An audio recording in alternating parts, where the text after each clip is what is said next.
الحمد لله وحده والصلاة والسلام على من لا نبي بعده أما بعد فأعوذ بالله من الشيطان الرجيم بسم الله الرحمن الرحيم الحمد لله رب العالمين صدق الله العلي العظيم وصدق رسوله النبي الكريم وقال الله تعالى في شأن حبيبه الكريم إن الله وملائكته يصلون على النبي يا أيها الذين آمنوا صلوا عليه وسلموا تسليما اللهم صل على سيدنا ومولانا محمد معدن الجود والكرم منبع العلم والحلم والحكم وآله وصحبه وبارك وسلم صلاة وسلاما عليك يا سيدي يا خاتم الأنبياء والمرسلين۔ ایک مرتبہ پھر رسول اکرم صلی اللہ تعالی علیہ وسلم کی بارگاہ اقدس میں درود شریف کا نذرانہ پیش کیجیے۔ اللہم صلی علی سیدنا و مولانا محمد معدن الجود والکرم وآلہ وصحبہ وبارک وسلم صلاۃ وسلاما علیک یا سیدی یا رسول اللہ۔ اللہ سبحانہ و تعالیٰ کا فضل ہے کہ آج ہم جمعہ کی نماز کے لیے حاضر ہوئے۔ اللہ سبحانہ و تعالیٰ اس جمعہ کو ہم سب کے لیے باعث برکات و فیوز بنائے، اور اللہ سبحانہ و تعالیٰ ہم سب کی طرف سے یہ قبول فرمائے۔ اللہ سبحانہ و تعالیٰ کے کلام میں سے جو سب سے زیادہ اور سب سے زیادہ کثرت سے جس سورت مبارکہ کی ہم تلاوت کرتے ہیں وہ سورہ فاتحہ شریف۔ سورہ فاتحہ شریف یہ وہ سورت ہے کہ جس کے بارے میں فرمایا گیا کہ لا صلاۃ الا بفاتحۃ الکتاب۔ سورہ فاتحہ شریف وہ سورت، وہ قرآن کریم کی سورت ہے جو ہم سب سے زیادہ پڑھتے ہیں۔ اس کی فقہی حیثیت یہ ہے کہ یہ فرمایا جا رہا ہے کہ لا صلاۃ الا بفاتحۃ الکتاب، کہ کوئی نماز ایسی نہیں ہے، یعنی کوئی سجدے والی نماز، ہر وہ نماز کی جس میں سجدہ کیا جاتا ہو، کوئی نماز ایسی نہیں ہے کہ جس میں سورہ فاتحہ شریف نہ ہو۔ اور اسی وجہ سے علماء کرام نے یہ فرمایا کہ سورہ فاتحہ شریف کو نماز میں پڑھنا یہ واجب ہے۔ اگر کوئی اسے ترک کر دے تو اس کی نماز، اگر وہ سجدہ سہو نہ کرے تو اسے وہ نماز دورانی پڑھے گی۔ یہ فقہی حیثیت سورہ فاتحہ شریف کی۔ روحانی حیثیت رسول کریم صلی اللہ تعالی علیہ وسلم کی تعلیمات میں سورہ فاتحہ شریف کے بارے میں ہمیں یہ بات بھی معلوم ہوتی ہے کہ سورۃ الفاتحہ شفاء من کل داء، کہ سورہ فاتحہ شریف ہر بیماری کا علاج ہے۔ ہر بیماری، جو کوئی تکلیف ہو، جو بیماری ہو، اس کا علاج سورہ فاتحہ شریف میں ہم پاتے ہیں۔ یہ اس کی روحانی حیثیت۔ سورہ فاتحہ شریف جب ہم پڑھتے ہیں تو سب سے پہلے ہمیں یہ بات نظر آتی ہے کہ کچھ مفسرین کرام یہ فرماتے ہیں کہ سورہ فاتحہ شریف مکی صورت ہے، کچھ فرماتے ہیں کہ مکی صورت ہے، اور کچھ علماء کرام، کچھ مفسرین کرام یہ فرماتے ہیں کہ یہ صورت مبارکہ یہ مدنی ہے۔ اب کوئی صورت مکی ہو یا مدنی ہو، اس میں فرق کیا ہے؟ کچھ علماء کرام نے یہ کہا کہ اگر کوئی صورت مکہ شریف میں نازل ہوئی ہو تو اس صورت کو مکی کہا جائے گا، اور اگر کوئی صورت مدنی ہو اس کو مدنی کہا جاتا ہے، تو وہ اس سے مراد یہ ہے کہ یہ مدینہ منورہ میں یہ صورت نازل ہوئی۔ لیکن ایک قول یہ بھی ہے کہ علماء نے یہ فرمایا کہ اگر کسی صورت کو مکی کہا جائے، اگر کسی صورت کو مکی کہا جاتا ہے تو اس کا مطلب یہ ہے کہ ہجرت مبارکہ سے پہلے یہ نازل ہوئی۔ تو اگر رسول کریم صلی اللہ تعالی علیہ وسلم سے کہ ہجرت مبارکہ سے پہلے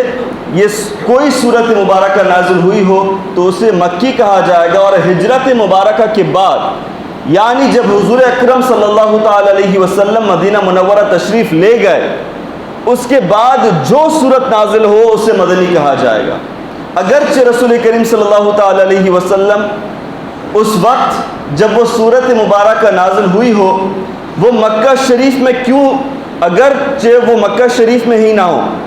اگر رسول کریم صلی اللہ تعالی علیہ وسلم اس وقت مکہ شریف میں ہوں لیکن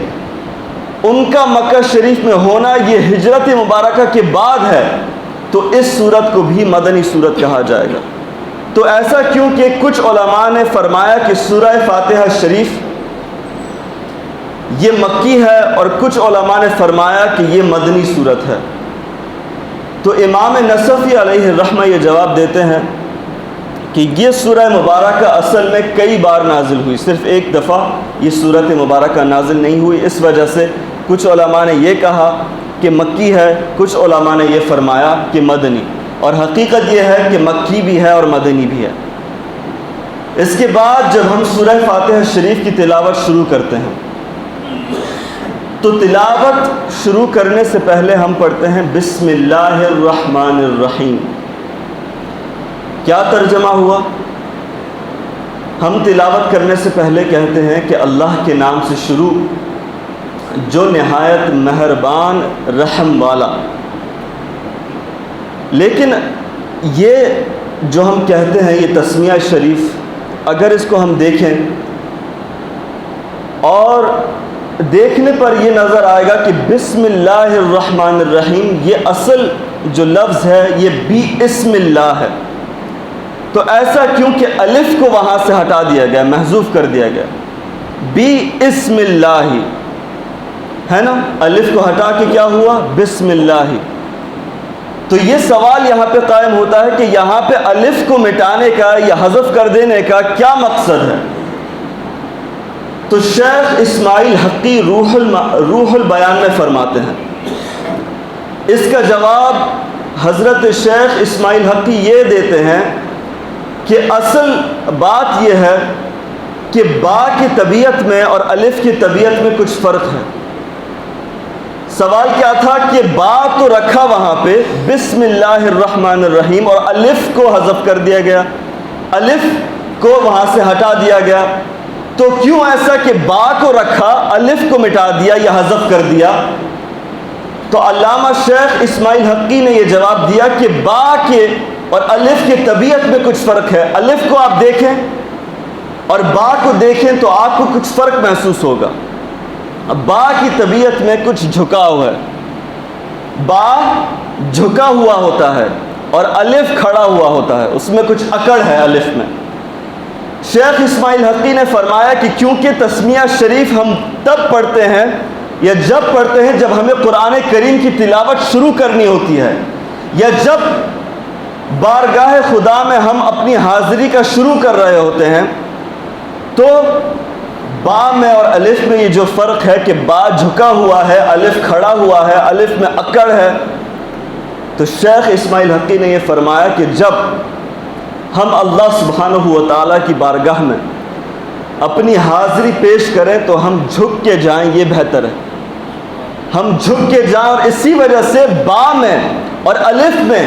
جو فرق تھا، الف کھڑا ہوا ہوتا ہے اس میں اکڑ ہوتی ہے اور با جھکا ہوا ہوتا ہے، اسی وجہ سے الف کو حذف کر دیا گیا، با کو رکھا گیا کہ جب ہم اللہ سبحانہ و تعالیٰ کی بارگاہ میں حاضری اپنی پیش کریں تو جھک کر جائیں، جھک کر جائیں، اکڑ کے ساتھ نہ جائیں، کھڑے ہو کے نہ جائیں بلکہ جھک کے جائیں اللہ سبحانہ و تعالیٰ کی بارگاہ میں۔ اسی طرح ہم اپنی حاضری اللہ سبحانہ و تعالیٰ کی بارگاہ میں کریں۔ اور شیخ اسماعیل حقی نے یہ بھی کہا کہ آپ یہ دیکھیں گے کہ اللہ سبحانہ و تعالیٰ کی بارگاہ میں اگر کوئی گیا اکڑ کے تو اسے کچھ نہ ملا، مگر اگر کوئی گیا جھک کے تو اللہ سبحانہ و تعالیٰ اسے کھڑا کر دیتا ہے۔ یہ خوبی ہے کہ اللہ سبحانہ و تعالیٰ کی بارگاہ میں جب ہم تسمیہ شریف پڑھیں بسم اللہ الرحمن الرحیم اس کو لکھا جاتا ہے الف کے بغیر، لیکن حقیقت یہ ہے کہ وہاں پہ الف چھپا ہوا ہے۔ اس وجہ سے شیخ اسماعیل حقی نے فرمایا، اب اس کی مثال بھی آپ دیکھ لیجئے۔ حضرت سیدنا عبداللہ ابن مسعود رضی اللہ تبارک و تعالی عنہ صحابی رسول، حضرت سیدنا عبداللہ ابن مسعود رضی اللہ تبارک و تعالی عنہ یہ ایک ایسے صحابی ہیں کہ رسول اکرم صلی اللہ تعالی علیہ وسلم نے ان کے بارے میں فرمایا کہ رضیت لامتی ما رضی لها ابن ام عبد، یعنی حضرت سیدنا عبداللہ ابن مسعود رضی اللہ تعالی عنہ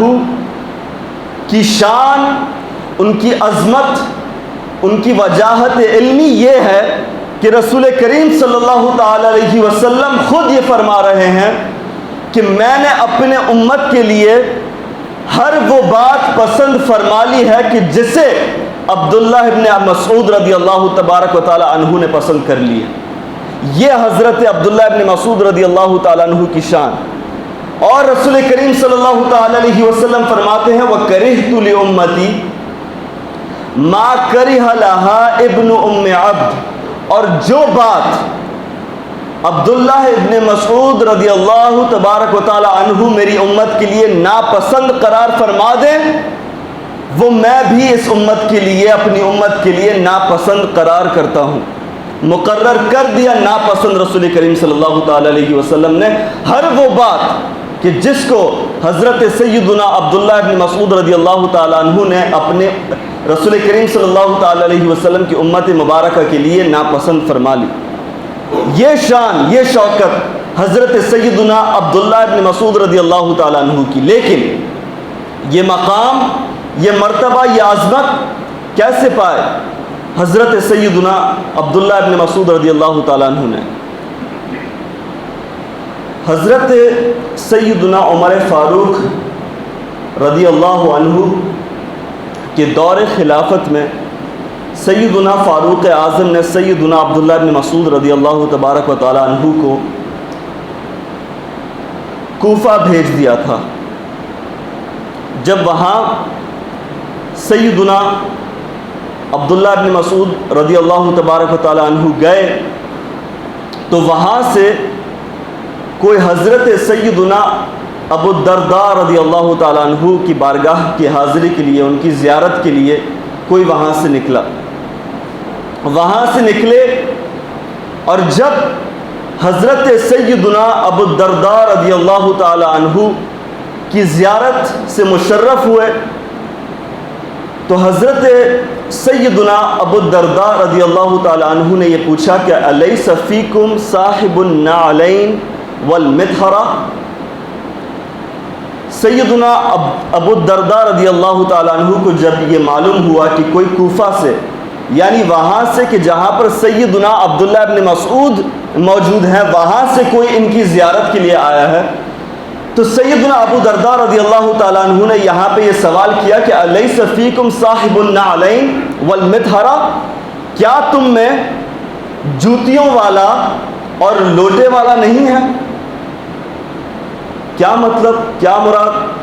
کیا تم میں جوتیوں والا اور لوٹے والا نہیں ہے؟ الیس فیکم صاحب النعلین والمطہرہ، کیا تم میں جوتیوں والا اور لوٹے والا نہیں ہے؟ اب آج کے دور میں اگر کسی کو یہ بات کہہ دی جائے کہ کوئی لوٹے والا ہے یا کوئی جوتیوں والا ہے تو وہ اس بات میں اپنی ذلت محسوس کرے گا، وہ اس میں اپنا ایک معیوب بات محسوس کرے گا کہ کسی نے اس کی تذلیل کی ہے، اس کی ذلت کی ہے۔ لیکن یہ جو القاب تھے حضرت سیدنا عبداللہ ابن مسعود رضی اللہ تعالیٰ عنہ کے لیے جو یہاں پہ استعمال ہوئے، سیدنا ابو الدرداء رضی اللہ تعالیٰ عنہ نے استعمال فرمائے کہ الیس فیکم صاحب النعلین والمطہرہ، کیا تم میں لوٹے والا اور جوتیوں والا نہیں ہے؟ یہ سیدنا عبداللہ ابن مسعود رضی اللہ تعالیٰ عنہ کے لیے ایک برکات والے القاب تھے یہ ان کے لیے. اور ایسا کیوں؟ سیدنا ابو الدرداء رضی اللہ تعالیٰ عنہ نے کیوں اس طرح کے الفاظ استعمال فرمائے ایسی شخصیت کے بارے میں کہ جن کے بارے میں رسول کریم صلی اللہ تعالیٰ علیہ وسلم نے فرمایا کہ رضیت لامتی ما رضی لہا ابن ام عبد. جوتیوں والا کہا، لوٹے والا کہا. اور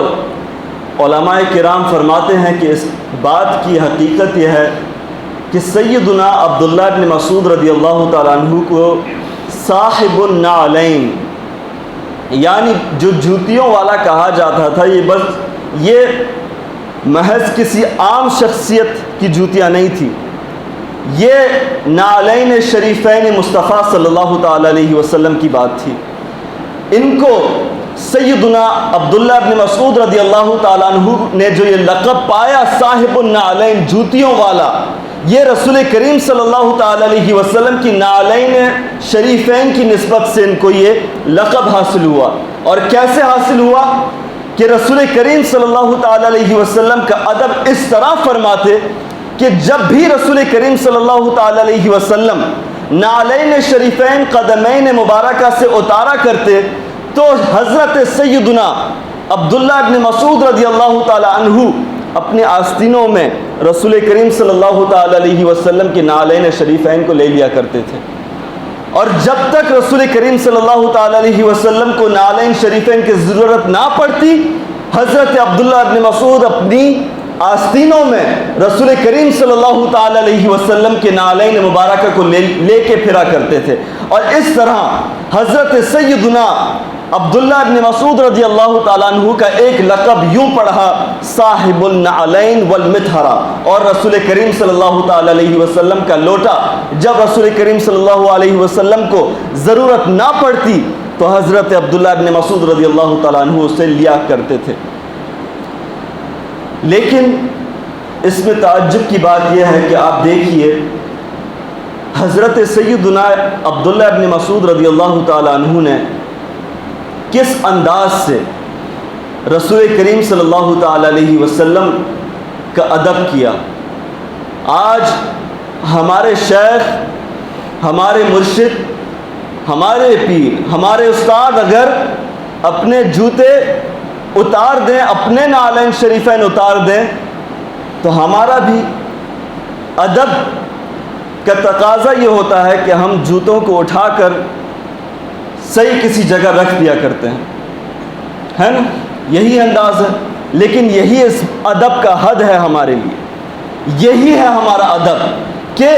ہمارے شیخ نے جوتے اتارے، ہم نے کہیں ادب سے محبت سے رکھ دیے. لیکن حضرت عبداللہ بن مسعود رضی اللہ تعالیٰ عنہ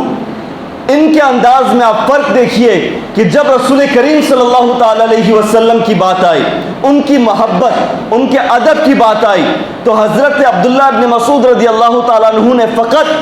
جوتیاں مبارک نعلین شریفین کو صرف اٹھا کر کسی جگہ رکھا نہیں بلکہ اپنے آستینوں میں رکھ دیا کہ جب بھی رسول کریم صلی اللہ تعالیٰ علیہ وسلم کو، جہاں پر بھی رسول کریم صلی اللہ علیہ وسلم کو ضرورت محسوس ہو تو حضرت عبداللہ ابن مسعود رضی اللہ تعالیٰ عنہ نکال کر کے رسول کریم صلی اللہ تعالیٰ علیہ وسلم کی بارگاہ میں پیش کر دیں.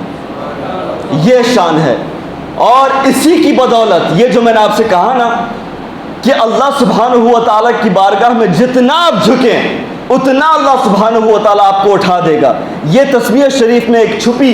بات ہمیں ملتی ہے. تو حضرت عبداللہ بن مسعود رضی اللہ تعالیٰ عنہ نے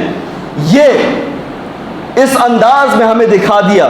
کہ جب رسول کریم صلی اللہ تعالیٰ علیہ وسلم اپنی جوتیاں مبارک اتاریں، اپنی نعلین شریفین اتاریں تو اللہ سبحانہ و تعالیٰ کو اس انداز سے اتنی محبت ہے کہ اللہ سبحانہ و تعالیٰ اسے ایسی وجاہت علمی عطا فرما دیتا ہے کہ اس کے بارے میں رسول کریم صلی اللہ علیہ وسلم، وہ رسول کریم صلی اللہ علیہ وسلم کہ جن کے بارے میں اللہ سبحانہ و تعالیٰ نے خود فرمایا وَعَلَّمَكَ مَا لَمْ تَكُنْ تَعْلَمْ کہ اور ان کو ہر ایک بات، ہر وہ علم بتا دیا گیا، تم کو وہ ہر ایک علم سکھا دیا گیا کہ جس کا علم تمہیں پہلا نہ تھا. وہ رسول کریم صلی اللہ تعالی علیہ وسلم حضرت سیدنا عبداللہ ابن مسعود رضی اللہ تعالیٰ عنہ کے بارے میں کیا فرما رہے ہیں؟ رضیت لامتی ما رضی لها ابن ام عبد وکرہت لامتی ما کرہ لها ابن ام عبد۔ یہ نتیجہ ہے عزیزان ملت اسلامیہ کہ ہم اگر اللہ سبحانہ و تعالیٰ کی بارگاہ میں جھکیں اور ان کی بارگاہ میں جھکیں کہ جن سے اللہ سبحانہ و تعالیٰ کو محبت ہے۔ آج کی جو علماء کرام ہیں، اللہ اکبر، آخری بات آپ کے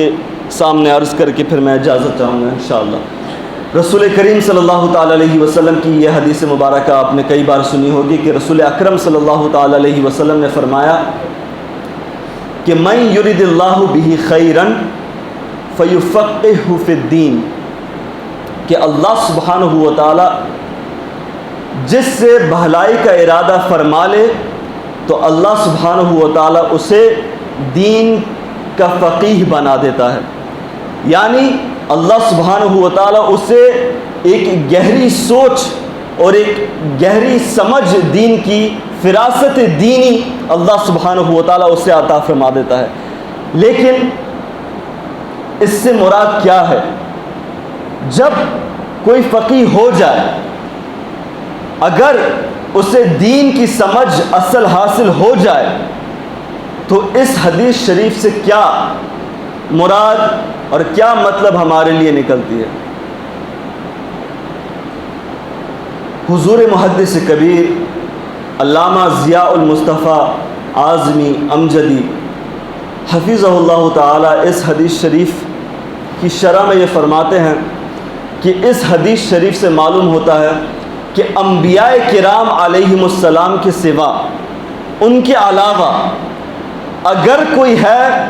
جو اپنا اخروی نتیجہ جانتا ہو تو وہ فقہاء کرام ہیں، یعنی انبیاء کرام علیہم السلام جو اللہ سبحانہ و تعالیٰ کے رسل ہیں، جو اللہ سبحانہ و تعالیٰ کا نبی ہے، وہ حضرات تو جانتے ہیں کہ ان کے ساتھ اس دنیا کے بعد کیا ہونے والا ہے، کیوں اور کیسے؟ وہ اس وجہ سے کہ اللہ سبحانہ و تعالیٰ کے نبی ہیں، اللہ سبحانہ و تعالیٰ نے اس زمین پہ انہیں ہدایت کے لیے ہی بھیجا ہے، تو انہیں تو معلوم ہے کہ انہیں جنت حاصل ہے۔ لیکن ان کے علاوہ کہ کیا کوئی ایسا بھی ہے جو جانتا ہے کہ آخرت میں اس کے ساتھ کیا ہونے والا ہے؟ نہیں جان پاتا کوئی۔ لیکن رسول کریم صلی اللہ تعالی علیہ وسلم نے ان حضرات کو خبر یہاں پہ دے دی ہے۔ کیا فرمایا رسول کریم صلی اللہ علیہ وسلم نے؟ من یرد اللہ بہ خیرا فیفقہہ فی الدین، کہ جس کے ساتھ اللہ سبحانہ و تعالی بھلائی کا ارادہ فرما لے۔ اب یہاں سے بھلائی کے ارادے سے مراد یہی ہے کہ جس سے اللہ سبحانہ و تعالی راضی ہو جائے، جس کے لیے اللہ سبحانہ و تعالی نے جنت کا ارادہ فرما لیا ہو، اللہ سبحانہ و تعالی اسے فقیہ بنا دیتا ہے۔ عزیزان ملت اسلامی، اپنا وقت گزاریے علم دین حاصل کرنے میں، اور ان حضرات سے جو اصل عالم ہیں، وہ خاص طور پہ علماء جو سیدی اعلیٰ حضرت امام اہل سنت مجدد نیت حاضرہ مؤید ملت طاہرہ صاحب حجت قاہرہ الامام الشاہ احمد رضا خان فاضل بریلوی رضی اللہ تبارک و تعالی عنہ سے منسلک ہیں، ان علماء کی بارگاہ میں آپ بیٹھا کریں، ان کی خدمت کیا کریں۔ اللہ سبحانہ و تعالی ہم سب کو یہ توفیق عطا فرمائے، یہ شرف اللہ سبحانہ و تعالی ہم سب کو عطا فرمائے۔ وما علینا الا البلاغ۔